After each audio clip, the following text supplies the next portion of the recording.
My name's Michael Tutor. I really just wanted to take the opportunity to put a face to a name for those of you that I've not worked with before. The reason I'm shortly joining the Dynamics BG as the Power Platform Business Lead. So if anyone's working with Power Platform and you're interested in working together, then I'd love to work with you going forwards. I wanted to just touch on at the beginning a little bit about why this is such an exciting opportunity and why I was really keen to join this part of the business.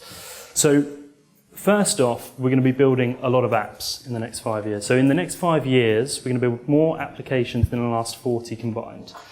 And the nature of those applications is changing. So the nature of those applications is changing. So 65% of enterprise applications going forward would be of the low-code, no-code variety. And so as we look at this market, and you can see some of the stats here, it's a huge market opportunity for us, and it's one that we want to be a leader in. As you can see from here, over the next 3 years, this is specifically Gartner's stats on our market opportunity. It's doubling in the next 3 years, and by 2022, it's projecting to be 32.4 billion. This slide should hopefully give you some confidence that as a company, as I say, we want to be a leader in this market. It's a strategic priority for us, and we're making some big investments around how we go to market here. The good news about this is that actually from the next slide, what you'll see is that we're making some great momentum already on establishing ourselves as a leader in this space. So if I think about where we're at today, we've got 3 million monthly active users. We've got over 300,000 customers with 700% year-on-year growth. As you can see on this slide here, the analyst community positions us as a leader now in both Forrester and Gartner. And that's no small feat. Similar to Matt, actually, I used to work at Gartner before Microsoft. Only 12 months ago in the Gartner Magic Quadrant, we were a challenger, now we're a leader. And so we're making some great progress around our product, but also our ability to execute on our strategy. And as you can see from the bottom of this slide, you can see that we're starting to win some great customers and some big brands. And so the momentum's really starting to get going. I'm going to pass over to Chris, who's going to do a bit more detail on the platform itself and talk through some of the value proposition. And then I'll come back at the end and do a bit more deep dive on some of the customer momentum that we've got. All right, good morning, everyone. Some of you know me, some of you don't, but I've recently joined Microsoft as a partner technical architect. I came from Hitachi Solutions. So much like a lot of you, I've actually spent, of the 11 years being in the D365 channel, I spent 10 and a half of them sitting where you were. So this is really interesting for me. I'm seeing some really familiar faces in the audience, and I'm excited to tell you all about this. But anyway, some of you might know that I'm a little bit of a Power Platform enthusiast. Okay, just a little bit. Any of you that ever chat to me in the social forums or at the user groups know that I think that there's a very important piece of software, or at least a solution that Microsoft have released in the last couple of years. Now, believe it or not, Power Platform has actually been around a lot longer than you think. Okay, the entirety of the solution actually came about 4 years ago, which is really interesting. And I started getting involved with it then. And Mike, you've said something really interesting around the challenges that a lot of businesses face.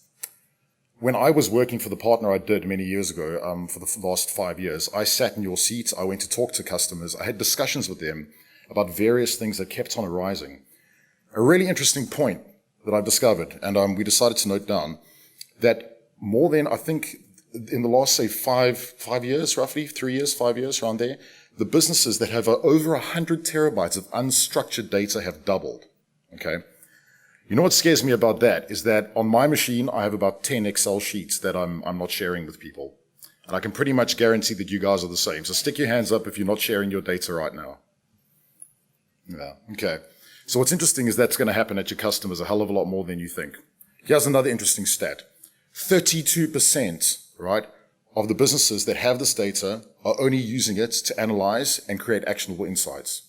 So that means 32% of these businesses are using things like Power BI to analyze and understand their data. Okay, so I smell opportunity. Next thing that's really key is when I came to work this morning, all right, I picked up my mobile device, I checked my email, then what I did is I climbed onto our CRM system to see what I was supposed to be doing from a task perspective. Today, the appetite to move from device to device is absolutely huge.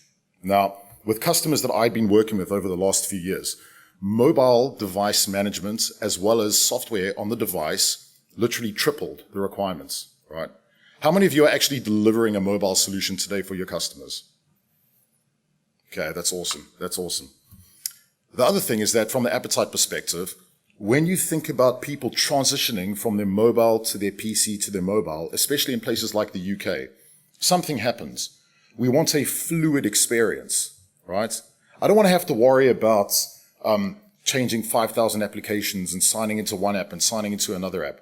The transition needs to be fluid. The thing is, though, that apps can be expensive. App build can be quite pricey. I mean, I've seen everything from Xamarin apps to Power Apps being created to all sorts of amazing things. And we know that the cost of application build is really expensive. Am I right? It can be. Okay. Something else we discovered is that 81% of the line of business, 81% of technology projects are influenced by line of business solution owners. Okay. So when I was working in local and regional governments, the guy owning the antisocial behavior business said, look, I want this system. And the guy owning the potholes business said, I want this system. And it was a bit of a problem. I mean, look at financial services. First notification of loss, that person running that part of the business wants that solution. It's really, really different for everyone, right? And those people influence how people buy. Another thing that we discovered was that there is friction between business and IT. Who of you have experienced that? Yeah, it's crazy. I've sat with IT departments and the business in the same room many times, and they've actually had a fight. Super orcs, but yeah, that's what happened. So let me give you a classic example, right? Business saying, we've got millions of paper processes. I mean, look, paper's fine unless there's fire or it's raining. Okay, I'm kidding. Also, our processes are way too complex to understand. And they're telling IT this. IT is going, yeah, sure, I agree, but we don't have time. We don't have resources. Biggest one, right? Whoops, we don't have budget. I'm pretty certain you've all experienced those. Okay. Next thing. Well, our business expectations are so challenging. You know what I'm going to go do? I'm going to go to some random black market app store and download an app to fulfill the business needs that I have in my line of business. What does that lead to? Shadow IT governance issues. And I know it's quite a creepy term, but I've always had this theory, right? Better a managed free market that you know than a black market that you don't know. Yeah? Very, very important. That happens in businesses today. I've seen multiple public sector businesses. I've been in financial services. Goodness, I've worked with legal firms, and this is a problem. Lack of insights. The business complaining, why don't I get the right information from you? IT, come on, man, give me your reports. Actually, believe it or not, it's not IT's job to write you reports, okay, from a customer's perspective. It really isn't. You know why? I've sat on the Power BI end. I worked with many people saying, look, I can build you really cool looking reports. Actually, I can't. I have no taste, just saying, so my reports don't really look that good. But the whole concept is, I can understand how to use Power BI, but I don't understand the business. And therefore, my reports aren't going to be that brilliant. They're not going to be that informative. And therefore, the issue is there's no Power BI integration or no BI integration. What happens then? Total cost of ownership shoots up, right? Biggest issue that I've seen, I worked in a business where there were over 250 back-end databases. You know what, guys? Process was not the problem there. The data was the issue. They had no mechanism to consolidate their data. So what does that mean? I can overlay hundreds and hundreds and hundreds of processes all over the place, but if I'm not doing it in the right way and managing my data in the right way, then what happens? Well, it's all very well a business user capturing information, but if that goes into the void, you don't do anything with it. You're not providing that guidance and that governance. A lot of the time, the business goes, well, look, we'd rather use the existing technology that we've got. I mean, look, I'll tell you a funny story. I used to work for Borland, believe it or not, many moons ago. I'm better now, but I used to code. Okay, I wasn't very good at it. But what I did was I remember writing a set of applications for a fleet management company. Do you know, I'm not kidding you, that those apps, 2 of them are still live today? And it's on Interbase, right? So, pretty creepy. So how do we solve this? You've got a problem? How do we solve it? No, this is not Ghostbusters. Power Platform. So very quickly, in the audience, who of you have actually worked or done anything with the Power Platform? Oh, fantastic. There's some hands that didn't go up. Come and see me afterwards. So essentially, when you take a look at what the Power Platform actually is, right? If you think about sort of a lot of businesses think, okay, well, Power Platform is just Canvas apps, pretty applications that you can generate and create amazing UIs for and provide this wonderful user experience. Power Platform is not just Canvas apps. It is a collection of things, which is really amazing. You've got Power BI. You've got Power Apps. And you've got Flow. I didn't get power flow. That was taken by a hydraulics company. So they just stuck with flow. Underpinning that, you've got data connectors, and we'll talk about all of this shortly. And I'm sure some of you have heard of this already. We've got the AI builder. It's a magical thing that allows you to do stuff with AI that nobody really understands, but I will explain it to you. And then the common data service, otherwise known as the CDS, which overpins the common data model.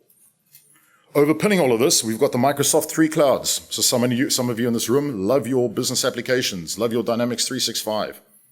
I started on D365 version 3 for customer engagement, or CRM. Pretty creepy, right? Does anyone remember version 4 with that horrendous blue interface? Yeah, it was the metallic blue. It's come a long way, right? We've got an amazing product that we're working with. Microsoft Azure, the thing that everything lives on or lives within. It's the cloud surrounding it and within it. And then obviously your business apps and data. So we walk into a business and they say, hey guys, we've got SAP or we've got Salesforce. We go, sure, no problem. Cool, we can connect to that. We can make it look better, We can crunch that data and stick some reports on it. We can automate it using Microsoft Flow. Now, this is the part that I absolutely love. And a lot of people freak out a little bit about this, but let me explain this real quick. So this is what I kind of call the productivity landscape. So I'm trying to not Microsoft term you too much. But the story I'd like to tell you very quickly is that when you think about a citizen developer, who freaks out? I can tell you most of your customers will as well. You know why? They're worried about stuff like App Armageddon. Can you just picture that in your head? Imagine the space with millions and millions of apps and people freaking out because data is changing and they have no governance. It's not the case with a citizen developer. A citizen developer is somebody that understands a core area of the customer's business and is able to kind of infiltrate and build within that area. Okay. So let's pick Virgin Atlantic. Who's ever flown a not flown a Virgin plane? Have you flown a Virgin plane? It's really creepy. Oh. So who's ever flown on a Virgin flight before? Okay. Have any of you ever seen when somebody gets ripped out of their seat, not like that other airline, when somebody gets moved from seat to seat and they have an app and they're frantically running around clicking buttons? That's a power app. Did you know that? Have you ever been through Heathrow security, right? That app at Heathrow security, well, guess what? That's also a power app. Granted, the data is going to different sources, but the whole concept here is that came from citizen developers. People who were not IT people, okay? So now let's think about this. They were able to create that experience and provide that to the business at a really low cost. So there's your budget piece gone down. What about ProDev? So I'm going to tell you guys a little story, and actually I feel like a bit of a wonder. So can you guys still hear me? That's a transition, right? So it's going to hop around here. There was a guy, who's ever seen an Arriva bus before in London? There's a chap called Keith Watling. And Keith was a bus driver. Okay. And what Keith did was he was like, you know what? I'm super sick and tired of my buses not doing the right thing and arriving on time and being scheduled to go at the right time. So you know what he did? Keith's quite sharp. So Keith built a power app to help him do that, connecting to SharePoint as a data source. So Keith started going up the ladder about understanding how to model data and how to create these applications. What happened was Keith got stuck because you can't just put everything in a SharePoint list. It doesn't work. Okay? No, SharePoint is not a relational database. So he had to learn how to data model. And he started getting better and better. Okay? Until he started writing really complex applications. Manuela Piccolo, who actually works for Microsoft now, used to work for Virgin Atlantic. Manuela was a dev.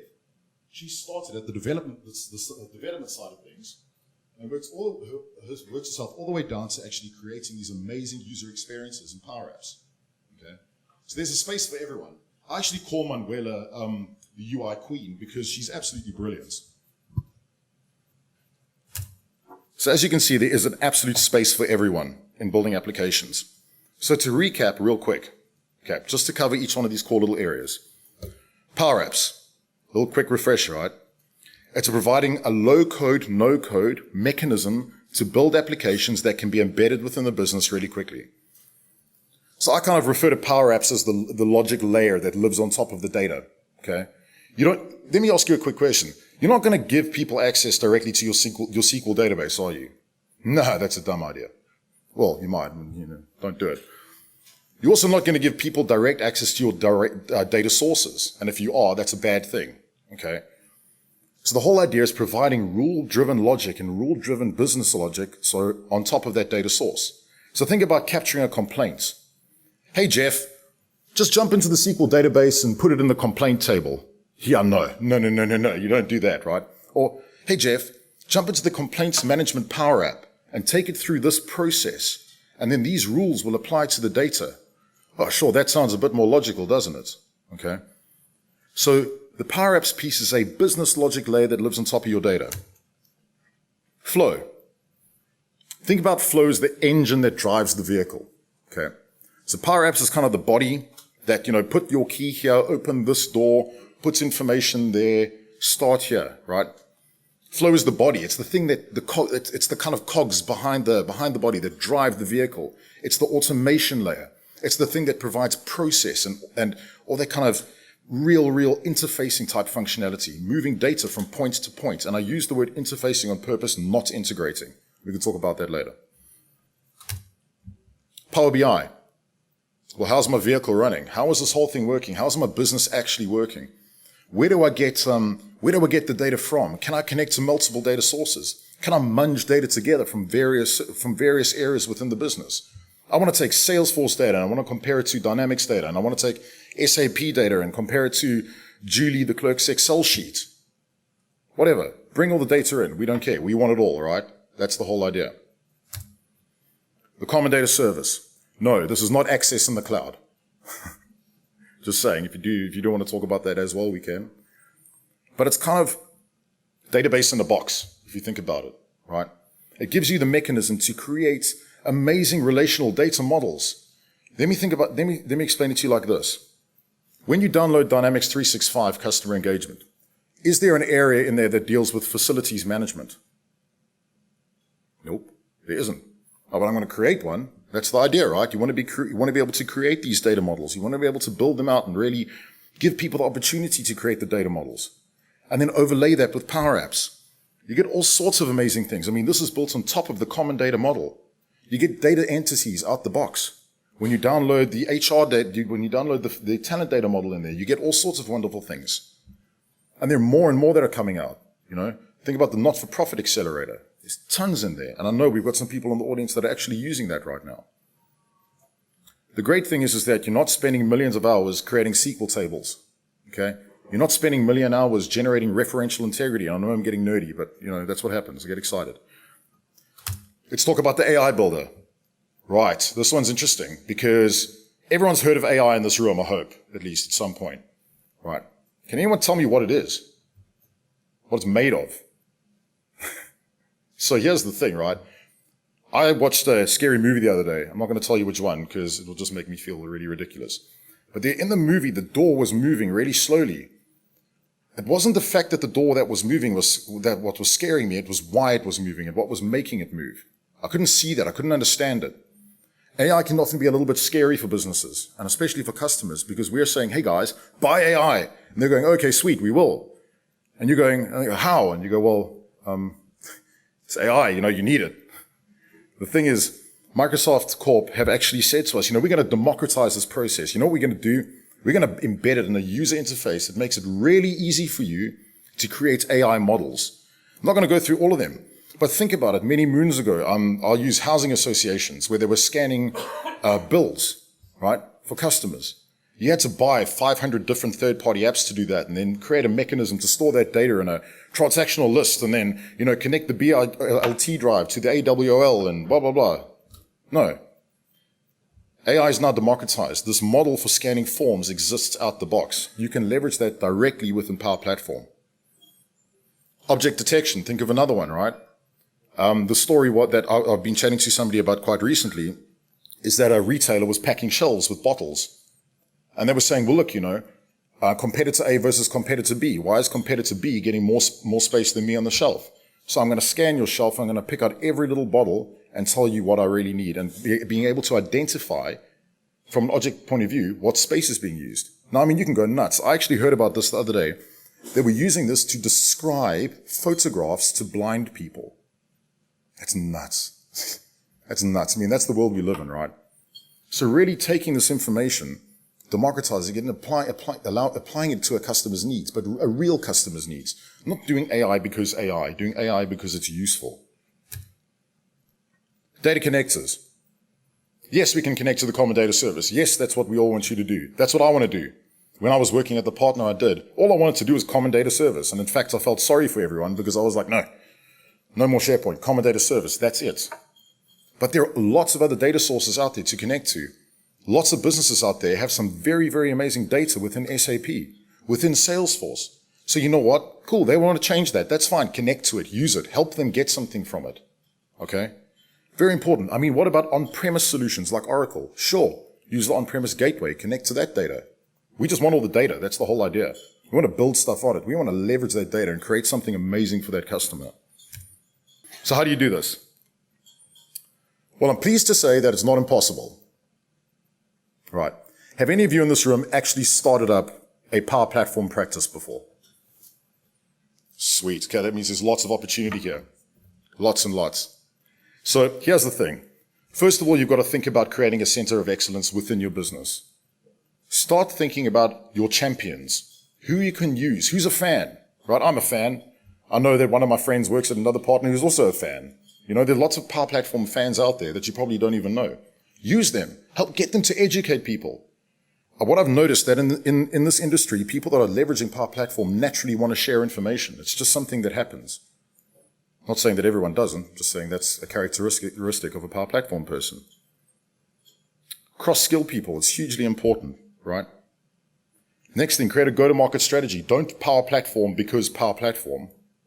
It's not the point, right? Find holes. I found lots of places to implement Power Platform. Facilities management, fleet management, financial services. I'll go on another slide just now, but it's very important to understand that this fills a lot of gaps very quickly.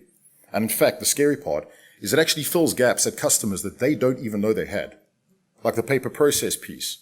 The inspections piece is brilliant. I spoke to a vehicle management company the other day, and they were doing all their inspections. Oh, is it working? Diverge eyes there. They were doing all of their inspections directly on paper. Like I said, that's data lost. Another insane one that I'll give you is Microsoft have embedded a business card scanner into their Power Apps model. I'm going to tell you guys something funny, and you're probably going to judge me, but I'm totally cool with that. When I used to go to a lot of conferences, and I still do, I used to get those paper business cards. Guess where those ended up? In the wash. Every single time, right? So now I just pull people in on LinkedIn. Okay, very important. So start thinking about where the holes are.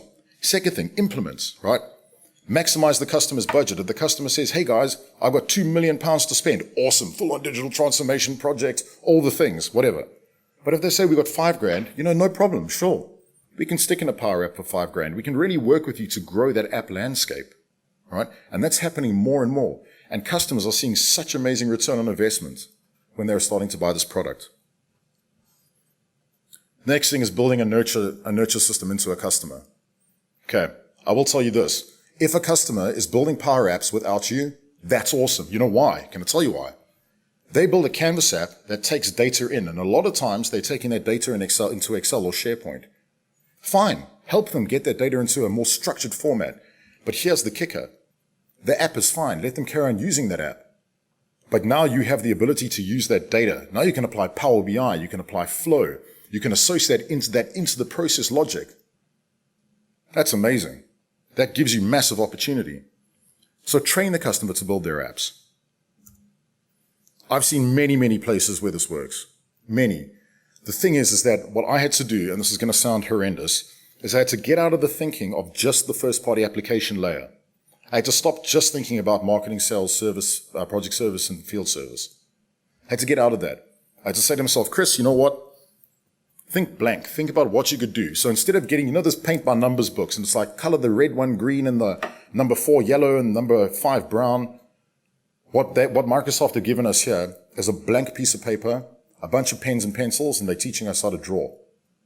That's cool, right? That's massive opportunity for us. That means we can create anything we'd like. And that's why we've deemed the term maker.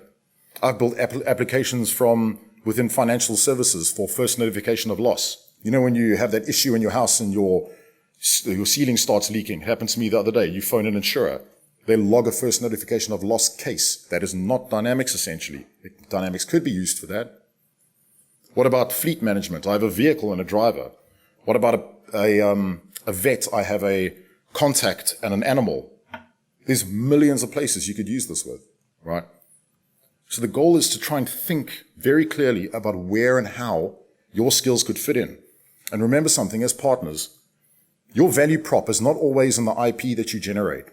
It's how well you know the industry and how well you know the business. Does that make sense? Sweet. So I'm nearly done, I promise you. So we're going to move on to a couple of places about how to get into the accounts, right? So great one is increase adoption via training. So train your customers, right? Help them build their apps. Even if you're doing it for a small amount, help them build them. Because remember something, the minute that you show the fact that you're helping a customer do this, right, you're really, really bringing in their trust. And from a customer perspective, if I was a customer and I had a partner doing that with me, showing me how to build applications, that would be the first place I went. Cross-platform applications, create them. Canvas apps are super easy to make, so are model-driven applications. Applying the logic can be a bit more tough, though, in understanding the process. Create a center of excellence, provide governance. There's a center of excellence toolkit that you can download with loads of dashboards and loads of information that you can leverage. What about building on top of the first-party and third-party app layer? What about building on top of sales? Let me give an example. D365 for marketing. Great product, right? Lots and lots of functionality in there. What about budgeting and planning? There's some of it in there, but you could really build out a budgeting and planning module if you'd wanted to. There's loads of places where this works, right? What about digitizing the processes using Microsoft Flow? What about applying those processes and getting rid of all those paper issues? Heathrow Airport is one of the primary candidates for removing the paper problem. And then finally, modernizing legacy applications. Do you know how many businesses out there have got tons and tons and tons of legacy apps? I gave the example of the Delphi program that I built many moons ago. Many customers have got these legacy apps, right? I can't tell you the opportunity because I don't personally know, but I know there's tons and tons. Everywhere I go, whatever customer I go to, I see legacy apps. So how do you do this? Well, one program I'd really encourage you guys to become part of is the Corp program. Now, I know there will be the UK program and the Corp program are aligning. I don't have all the details just yet, but there's a URL here, aka.ms WAC Power Apps Partner. Super simple. You could remember that after 10 beers, right? Sign up. Start thinking about building a showcase app. Now, a showcase app is essentially something that showcases your skills. It also makes you searchable on that portal. What it also does is it gives you the opportunity to build and run app-in-a-day scenarios. I've run tons of app-in-a-day scenarios. I've met the most insane people at these events, all the way from F1 racing teams to, oh goodness, it's incredible, right? I mean, in every single event in the UK for app-in-a-day has been sold out 1,000% over. In fact, we actually had to turn subscribers away to it. It's a great way to learn Microsoft Power Platform. You also get assistance when you're doing this, right? You also get the ability to kind of talk to the Corp team, talk to us in the UK, kind of help you build those practices out, help you build this process out. Very key is that, before I hand over back to Mike, very key to understand that this is free, this is available to you now, right? You guys can do this now. There's no reason to waste any time, right? Get on the site, build some awesome apps, and I would say really start getting involved in the Power Platform. For those of you that are still using Dynamics, guess what? If you built a model-driven app before, congratulations. If you built a Dynamics 365 app before, congratulations. You're a common data service and model app expert. Okay? You have the skills, believe it or not. Okay, so as I said, I was going to come back and talk just a little bit about some of the customer momentum that we've got. And I hope I've got one story for you. I'm just going to do a bit of deep dive. Chris obviously went through a bunch of them throughout his presentation. And it will really kind of hopefully highlight some of the opportunity around specific customer scenarios. So the one I wanted to talk to you about is Standard Bank. So Standard Bank is the largest bank in Africa. It's got a 155-year history. It's got 15 million customers, 56,000 employees. It's a big, big organization. The thing that I think is really interesting about this specific customer is that, it's not actually a Dynamics opportunity. There's nothing Dynamics specific about it. It's just that the customer wanted to look for and enable business users to find what they call friction points within their business. So areas where there are friction within the business process that basically frontline users, as Chris talked about, so business people could identify and remove with technology. And so one of the things they started with was the retail bank arm of the business. There's part of that business called the Cash Tribe business. They're responsible for about 8,000 ATMs. And what they do is, if you think about an ATM, right, the stuff in terms of like replenishing the cash and all that side of things is automated, as you'd expect. But the bits that aren't are the external environment. So what they had was hundreds of inspectors that went out. It's a paper-based process. That's another important piece around kind of opportunities for Power Platform and Power Apps. It's a paper-based process where an inspector would turn up to an ATM, physically assess the ATM, note down the details of it. So is the screen cracked? What's the environment of it? Has it been vandalized? What's the appearance of this ATM? And then they would send that into head office. Head office would then file it, type it up, digitalize it. It would then go and get sent on to some department, depending on what the process was that was required to go and fix it. And all of that was extremely paper-based. It was creating a lot of admin. And also, if you think about the time to getting those issues resolved, it took a long time. It was weeks to get that resolved. So the interesting thing here was they were able to create a Power App in 24 hours and test it. And that was working with people who hadn't built one before, weren't familiar with the technology. They went out, they tested it, and now they've rolled that out across those inspectors. And what they have now is a digitalized process where, as you can see here on mobile, they take a picture of the ATM, they've got a bunch of forms to fill out on the ATM, they send it off, it lands in SharePoint Online, so it's instantly available online. And then from there, Flow kicks in the background. So whereas before there was this process of notifying who to go and get involved, Flow kicks in and kicks off notifications to the various people that are required to go and fix that. And they've been able to move from fixing things in weeks to actually hours and days. And as you can see, like in terms of their, they do a net promoter score with their customers, that's gone up. Staff, employee, satisfaction's gone up, their ability to do their jobs well. And so this is a really good example of that. And what's also great about it is they then took this way further. So they were one of these customers that created a center of excellence. This is one of our Power Apps champs here, Vanessa. As you can see from the stats in here, they've trained nearly a third of all their employees on this, and they've now built over 300 applications, which are generated out of business users identifying, continue those friction points around the business, and then finding areas to digitalize that and process it and make it quicker for them. So the last bit I wanted to do is just summarize the opportunity. So I'm not going to talk through all of these pieces because there's a lot of bits on here, but the first one I just wanted to say we talked about in the last piece is it's not just the Dynamics play. This is about dev opportunities. This is about Office 365, enabling that in Teams, working through that process there. So don't just think of this as being Dynamics only. When we think about positioning it, what we're thinking about is positioning digital transformation, rapid application development, and what we're talking about is not having to make, as Chris was touching on earlier, compromise on IT and security and compliance. And why do they buy? Well, people buy this stuff because of the rapid time to value, and simple app experiences. So as he touched on earlier around Manuela, she creates really nice user experiences for employees that everyone can use and get a huge amount of value of.